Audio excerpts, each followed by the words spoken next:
Sarah prided herself on being a master of time management. Her wrist adorned with a sleek smartwatch, she navigated through life in precisely scheduled 15-minute increments. Clients sought her expertise, praising her ability to squeeze productivity from every second of the day. One morning, as Sarah rushed to her first appointment, her watch suddenly went blank. She tapped it frantically, but the screen remained lifeless. Panic set in. Without her constant companion, how would she manage her meticulously planned day? Reluctantly, Sarah continued her day watchless. In her first meeting, instead of glancing at her wrist every few minutes, she found herself fully engaged in the conversation. She noticed her clients' subtle expressions, picking up on unspoken concerns she might have missed before.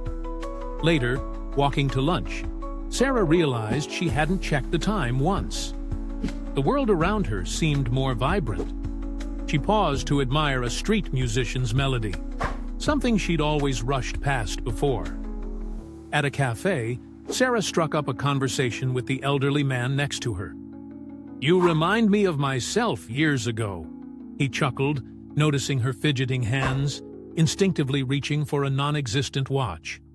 Always racing against the clock. One day, I realized I was so busy counting minutes, I'd forgotten to make them count. His words struck a chord.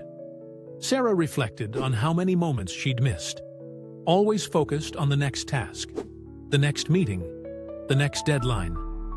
That evening, instead of working late as usual, Sarah took a leisurely stroll in the park. She watched children play, their laughter uninhibited by time constraints. She observed couples walking hand in hand, savoring each other's company without hurry. Over the next few days, Sarah discovered a new rhythm to her life. She still accomplished her work, but without the constant pressure of her watch, she found herself more present, more creative, and surprisingly, more efficient. A week later, Sarah's watch was repaired. As she fastened it to her wrist, she paused. The watch no longer felt like a necessity, but a tool to be used mindfully. Sarah realized that true time management wasn't about controlling every minute, but about being fully present in each moment. She had learned to balance productivity with presence, efficiency with enjoyment. From that day forward, Sarah's advice to clients changed.